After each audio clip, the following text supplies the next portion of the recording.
지금 북한 귀순병사 있잖아요. 북한 귀순병사의 병실 내부에 뭐 사진이 공개됐다면서요?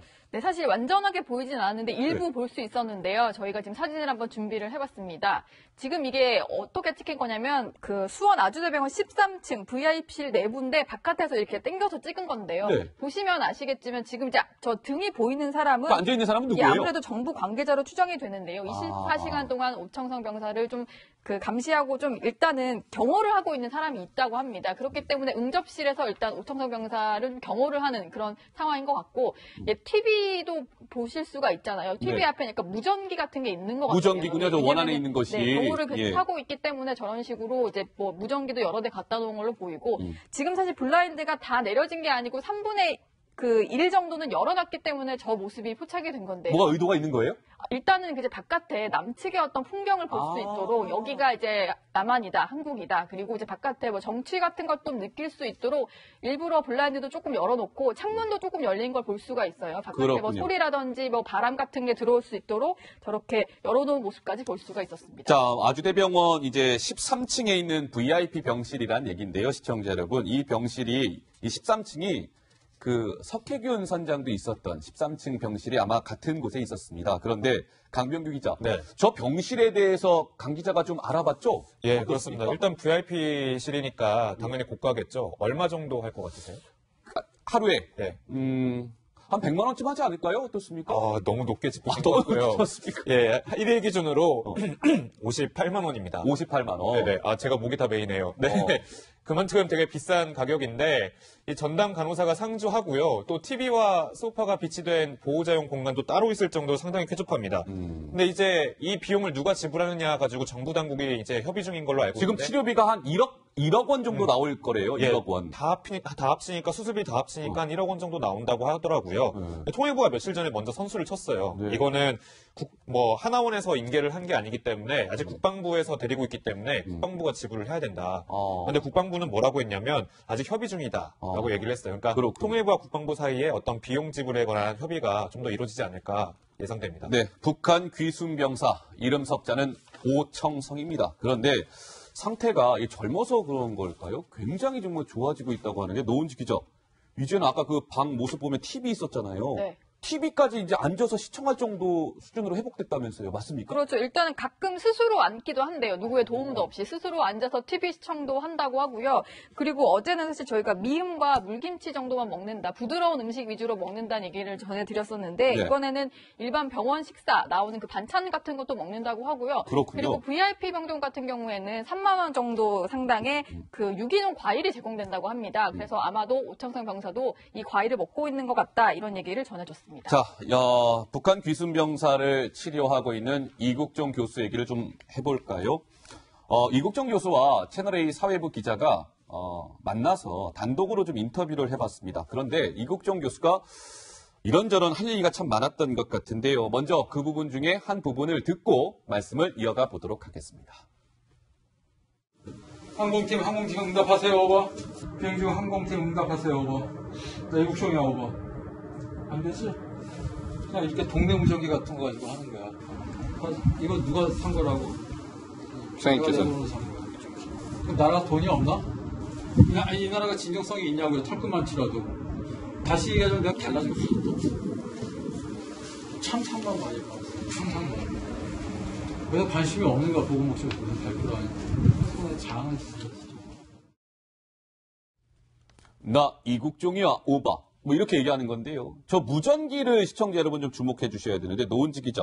저 무전기, 글쎄요, 당연히 누가 저 무전기를 어떻게 일단 구매하게 된 겁니까? 일단은 좀 필요하다는 얘기를 여러 번 했는데 구입을 안 해주기 때문에 이국종 교수가 직접 구입을 했다고 하는데요. 본인 돈으로요? 네, 본인 돈으로 구입을 했는데 어허. 보시면은 저게 약간 원래 이제 기존 무전기가 아니라 간이 무전기라고 합니다. 그래서 약간 그 통신이 조금 이제 어려움 같은 것도 있다고 하고요. 얘기를 좀 들어보니까 일단은 7년 전에도 비슷한 얘기를 계속 했다고 해요. 이게 사실은 무전기만 제대로 좀 탑재가 되어 있어도 훨씬 이제 의료진 간의 소통이 편하니까. 네. 근데 7년 동안 바뀐 게 없다. 그러면서 지금 약간 저희 취재진을 향해서 직접 시연까지 해주면서 어려움을 토로하는 그런 장면이었습니다. 이제 뭐 위급하니까 이렇게 무전기로 이제 교신을 하는 건데, 저 무전기를 이국종 교수가 본인 사비를 들여서 샀다. 참 잘 이해가 안 되는데요. 자, 이렇다 보니까, 우리 소위 이제 강병규 있죠. 네. 그러니까 무전기가 저렇게 이제 성능이 떨어지고 잘 안 되니까, 그 급한 상황에서, 이 휴대폰 카카오톡 같은 걸로 한다면서요? 이거 굉장히 좀 불편할 것 같은데요? 예, 그래서 예. 아무래도 말로 하는 것보다는 문자로 이제 전달하는 게 좀 느리잖아요. 아, 그럼요. 예, 그것에 대해서도 이제 분통을 터뜨렸는데 이국종 교수 말 한번 듣겠습니다. 환자가 어딨냐고 막 다급하게 이게 비행하면서 이걸 막 쳐가지고 서로 왔다 갔다 하는 게 되겠어. 이게 내가 쳐서 보낸 거야. 그때 헬기 움직이잖아. 허환자 탑승 이륙함. 내가 거꾸로 물어볼게. 한국이 이런 것도 만들잖아. 근데 무전기도 우리한테 안 주는 이유가 뭐냐? 욕 나오는데. 근데 왜 목숨 걸고 무전하고 있는 사람들하고 그라운드하고 연락도 서로 안 되게 해서 거기서 카톡 치게 만들어. 예, 좀 더 어떤 얘기를 했냐면요. 네. 저희가 공개하지 않은 부분인데 소방방재청장에게 10번 넘게 이 이야기를 했다. 무전기 안 터진다.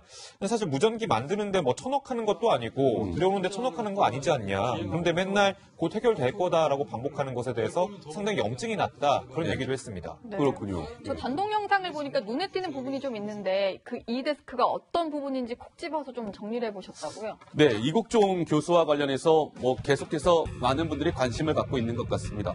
저희가 그 인터뷰한 영상을 좀 꼼꼼히 뜯어보니까 약간 특이한 모습이 있어서 저희가 준비해봤습니다. 자, 반전 매력. 이게 미소를 짓고 있는 이국종 교수인데요. 24살이었습니다. 이국종 교수가 한참 젊은 시절이죠. 24살 때 이국종 교수가 군복무를 어디서 했냐면요. 해군으로 갔습니다. 해군으로 갔는데 다음 화면을 한번 보실까요? 자, 해군에서 일병으로 제대를 했습니다. 왜 일병으로 제대했지? 병장으로 제대 안 하고 궁금하셨을 텐데 이국종 교수 부친이 6.25 참전용사예요. 그래서 국가유공자거든요. 국가유공자 자식이니까 병역 감면 혜택이 있었습니다. 그래서 짧게 복무하고 일병으로 제대를 했던 것이죠. 그런데 이게 좀 사연이 있어요. 이 이국종 교수가 의대 이제 아주대 의대 4학년 재학 시절에 가정 형편이 너무 어려운 거예요. 학비도 내야 되는데 돈이 없습니다. 그래서 나 의사 못하겠다. 의사 못할 것 같아. 나 그냥 군대 가야 되겠다. 그래서 가정 형편이 어려워서 의사의 길을 포기하려고 해군에 입대를 했답니다. 그런데 해군에 입대해서 배를 탔을 거 아니겠습니까? 배를 타다 보니까 바로 이거구나. 뱃사람 정신 깨닫고 마음을 다잡았대요. 뱃사람 정신을 깨닫고 마음을 다잡고 그래, 내가 할 수 있는 건 아픈 사람들 치료해주는 거지. 난 의사가 되어야 되겠다.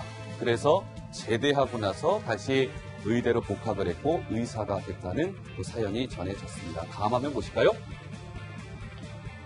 자, 이국종 교수입니다. 이 헬기장에서 119 이 헬기가 이제 이륙을 해서 떠나려고 하는데 지금 보셨죠? 이국종 교수. 이 뒷모습이어서 잘 안 보이실 수 있을 텐데 환자 싣고 온 헬기에 거수 경례를 하는 그런 모습을 볼 수 있었습니다. 굉장히 특이한 모습이라고 저는 봤고요.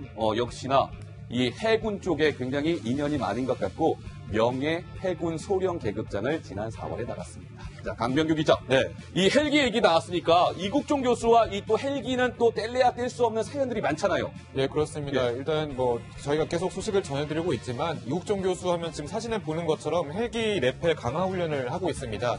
2012년 정도의 그 사진인데 이게 매년 저런 훈련을 받는데요. 왜냐하면 헬기를 1년에 200번씩 타거든요. 응급 상황에선 자기가 내려와서 이제 직접 진료를 해야 되는 상황이니까 이렇게 미리 이제 준비를 해두는 상황인데 자, 이제 이렇게 목숨을 걸고 헬기를 타는 이유가 뭐냐 이제 기자들이 많이 묻습니다. 네. 그랬더니 이제 본인이 이제 중증 외상 관련해서 첫 수업을 들을 때 첫 교수님에게 환자에게 가까이 가면 갈수록 환자가 살 가능성이 높아질 것이라는 가르침을 받았다라고 설명을 하고 있어요. 그래서 헬기를 타는 거군요. 예, 헬기로 빨리 이동하고 이제 이렇게 레펠로 강화해서 직접 진료를 보겠다 이런 의지인 거죠. 그렇군요. 그런데 보면 이국종 교수가 노은지 기자 동료 의사들한테 아, 이런 얘기까지 했습니까? 노은지 기자가 직접 소개해 주세요. 네. 그 아주대 의대에서 이제 동료 교수인 백이수 교수가 이런 얘기를 좀 전해 왔는데요. 뭐라고 일단은 했습니까? 헬기를 시도 때도 없이 탑니다. 왜냐하면 환자를 구해야 되기 때문에요. 근데 이국정 교수가 이런 얘기를 했다고 하는데요. 헬기에서 아까 보셨다시피 레펠 훈련했고 줄을 타고 내리는 장면들 많이 보였는데 헬기에서 내가 줄 타고 내려가다가 사고로 떨어져 죽으면 차라리 후련하겠다.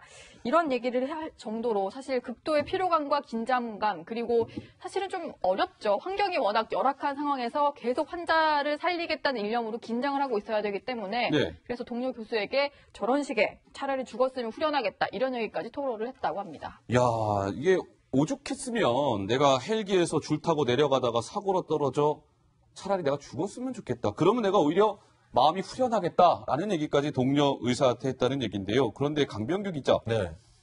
얼마 전에 한번 저희가 소개해드린 적이 있습니다만 이국종 교수의 아주대 병원의 사무실 한 10제곱미터, 그러니까 3평 남짓한 방인데 네. 그 방과 또 이렇게 얽힌 사연이 또 좀 있다면서요? 어떤 내용입니까? 예, 그렇습니다. 우선 저희 세평방 그 모습 다시 한번 보면서 좀 설명을 드릴 텐데요. 네. 참 이렇게 이제 놔둔 그런 군화들도 있고, 군화도 있고. 정리가 제대로 되지 않는 상황들이 상당히 많이 연출되고 있죠. 예. 근데 이제 집을 얼마나 간지 이렇게 좀 물어보니까 1년에 한 4번 정도밖에 못 간다. 집에를 1년에 4번밖에 예. 못 가요? 예, 그럼 당연히 거기 아들 2명이 살고 있고 이제 가족이 다 살고 있는데 집에 못 간다. 그래서 이제 집이 상당히 낯설다라는 느낌을 오히려 받은 적이 집이 낯설다. 있다. 예, 그렇게 얘기를 한 적이 있고 예. 당직실이나 의무실 지금 보시는 이 공간 세평 남짓한 공간이 훨씬 좁겠지만 오히려 편하게 느껴진다. 이렇게 얘기를 좀 하고 있습니다. 근데 이제 과연 이렇게 아빠가 이렇게 훌륭한 일을 많이 하는데 그러면은 아들이라든지 가족은 어떻게 되는지에 대해서 좀 찾아보려고 했었거든요. 아, 예. 근데 이제 가족 소식이 진짜 보면 기사가 거의 안 나왔어요. 그러니까 본인의 그런 업무 수행 외에는 그런 가족이라는 얘기를 많이 안 했는데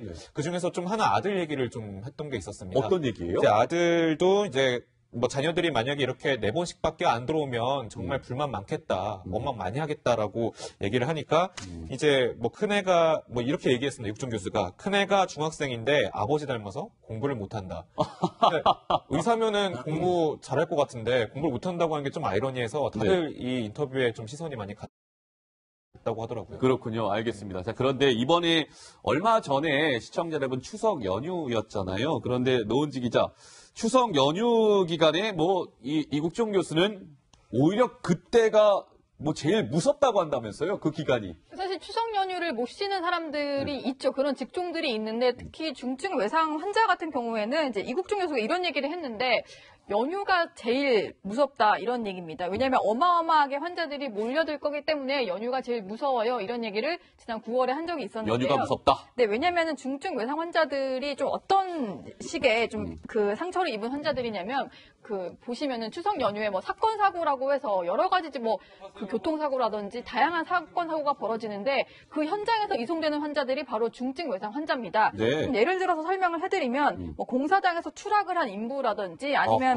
그 엄청난 몇 중 추돌 사고에서 피해를 입은 차량 운전자라든지 네. 아니면 길을 걷다가 이제 차량에 치인 경우도 있을 수가 있고요. 여러 가지 이제 좀 그 외상을 심하게 입는 환자들이 있기 때문에 이런 환자들 사실 연휴에 사건 사고 많이 일어나잖아요. 교통사고도 그렇죠, 많이 그렇죠. 나고요. 그렇기 예. 때문에 이국정 교수는 연휴가 가장 무섭다. 당연히 집에도 못 갔고 환자들이 몰려들기 때문에 이 기간이 가장 힘들다. 이런 토로도 했다고 합니다. 그렇군요. 말 그대로 중증 환자들을 돌봐야 하니까 연휴 기간이 그만큼 더 바빠지겠죠. 그런데 보면 강병규 기자, 이국종 교수가 수억 원에 달하는 빚이 있다라고 저희가 전해드렸는데 이게 약간 정부 탓도 있다면서요? 왜 그런 거예요? 예, 그동안 저희가 소식 한번 전해드렸지만 8억이나 10억의 빚이 있다는 거 그러니까요. 사실 모두들 못 믿잖아요. 예. 근데 이제 어느 정도의 메커니즘이 좀 새롭게 이제 얘기가 나오고 있는데 이제 백이수 아주대 의대 교수가 네. 오늘 언론에다가 이런 글을 썼습니다. 뭐라고요? 이게 의사가 사람을 급하게 살려내기 위해서 1억의 치료비를 먼저 쓰면 정부가 보존해주는 게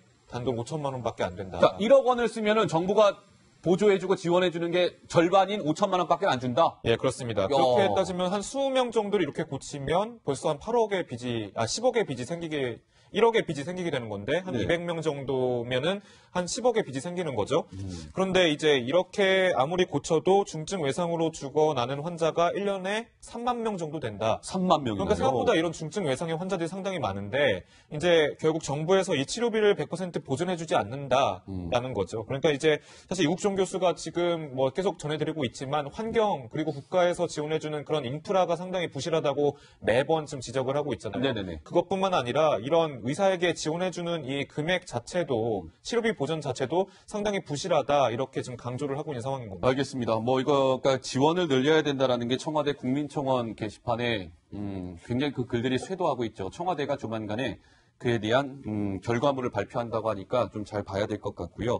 자, 강병규 기자 이어서 이국종 교수 팬페이지가 있는데 여기에 약간 좀 뭐 특이 동향 같은 건 없습니까? 어떻습니까? 사실 그 이국종 교수가 SNS를 안 하지만 그 전에 몰랐을 때 제가 SNS가 있는지 검색해 보려다가 찾은 팬페이지인데요. 아, 이거군요. 네, 지금 이거거든요. 외과의사 이국종의 그 응원 페이지다. 예. 지금 자신이 그린 그 헬기 그 장에다가 지금 이렇게 서서 사진도 찍은 거를 큰 배경화면으로 지금 뒀는데, 자, 이만큼 보니까 2015년에도 글이 있고 그 전부터 글이 있었던 걸로 봐서는 석혜균 선장의 그런 일부터 네. 이제 이런 꾸준히 응원 글이 계속 올라온 것 같습니다. 자, 그런데 이제 이렇게 국민적인 그런 지지를 받고 있는데, 뭐 다들 이제 시나리오가 그럼 이렇게 국민적인 지지를 받으면 혹시 정치에 관심이 있냐? 그러니까 정치를 해서 이렇게 환경을 바꾸고 의료법을 바꿀 생각이 있느냐가 사실 궁금하잖아요. 저도 이제 이국종 교수 측근에게 좀 오늘 전화를 해서 좀 물어봤거든요. 뭐라고 하던가요? 네, 직접 뭐 이국종 교수가 본인에게 그 문자를 보낸 게 있었다. 그 문자를 좀 읽어줬는데 예. 이렇게 얘기를 했다고 합니다. 일단은 이국종 교수는 이제 환경을 바꾸기 위해서 의사가 정치를 할 수는 없다. 우리는 그냥 말단 기술자일 뿐이다. 우리는 우리의 업이 있고 예. 정치인들이 이 정치를 하면서 이 의료법을 지원해줘야 된다. 이런 그렇군요. 얘기를 했어요. 근데 이국종 교수가 아예 정치에 관심이 없는 것이냐? 그건 또 아니거든요. 아니라고 합니다. 국가의 그런 존망이라든지 그런 거에 상당히 관심이 많은데 그냥 본인의 업무에 상당히 프로적인 그런 생각을 가지고 있다. 이렇게 네. 측근들은 좀 설명을 하고 있습니다. 그렇군요. 알겠습니다. 그런데 이 노은지 기자, 이 이국종 교수가 문재인 대통령을 향해서 뭔가 좀 쓴소리를 했다고 하는데 왜 쓴소리를 한 걸까요? 이유가 뭐죠? 이게 이렇게 네. 지난 8월에 주간동아와의 인터뷰에서 문재인 정부의 뭐 이른바 문재인 케어라고 하는 거에 대해서 약간 쓴소리를 한 게 있었는데요. 네. 문재인 케어라는 게 일단은 건강보험의 보장성을 높이고 의료비로 인한 가계 파탄을 막자, 뭐 보장을 좀 환자들에게 지원을 많이 해주는 이런 방향이 문재인 케어였는데요. 사실 이국종 그 센터장 같은 경우는 의료 현장 곳곳에 구멍이 뚫렸는데 보급 강화할 생각은 안 하고 지금 약간 돌격 앞으로 뭔가 퍼주기 뭐 이런 예산만 늘리겠다는 거 아니냐 이런 얘기를 한 적이 있습니다. 네네네. 지금 일단 저 얘기를 좀 이렇게 뒤집어서 생각해 보면은 뭐 우리 이제 의료 그 혜택을 받는 환자들 입장에서는 당연히 보장성이 강화되고 예. 혜택이 좀 늘어나면 좋겠지만 사실 아하. 이국종 교수가 늘 부르짖어 왔던 것은 써야 될 곳에 예산을 좀 써달라. 왜냐면은 지금 중증 외상센터의 어떤 그 의료 인력도 부족하고 장비도 부족하다는 얘기를 좀 끊임없이 해왔잖아요. 네. 5번의 정권을 맞이하는 동안 바뀐 게 없다. 이런 얘기를 더 이상 기대감도 없다. 이런 얘기를 할 정도였는데 네네. 그렇기 때문에 있는 예산으로 의료 현장에 구멍난 곳을 좀 지원해줬으면 좋겠다. 이런 취지로 말을 한 거였습니다. 강병규 기자가 오늘 이국종 교수와 뭐 지인들과도 여러 차례 통화를 했고요. 좀 더 면밀하게 취재를 했는데 좀 알려지지 않은 뭔가 좀 뒷얘기 있으면 좀 더 해주세요, 강병규 기자. 그러니까 이국종 교수가 사실 1, 2년 사이에 이렇게 중증외상센터를 이렇게 지원을 요청한 건 아니고요. 본인이 아는 그런 동문 정치인들 통해서도 상당히 이 사업의 필요성에 대해서 약간 주장을 한 적이 있었다고 합니다. 예. 그래서 약간 지난 2012년에 중증외상센터가 생기게 된 건데 네. 하지만 그래도 아직 지원이 많이 부족한 상황이라고 해요. 그러니까 좀 더 추가적인 정치권의 관심을 좀 독려를 하고 있다, 어필하고 있다 이렇게 좀 전해왔습니다. 알겠습니다. 강병규 기자가 좀 더 그 귀순병사 소식이나 면밀하게 취재해서 새로운 소식들 시청자 여러분들에게 많이 전해주기 바랍니다. 네. 예. 자, 저희 정치데스크 쉼 없이 달려왔습니다. 저는 60초 1분 후에 다시 돌아오도록 하겠습니다.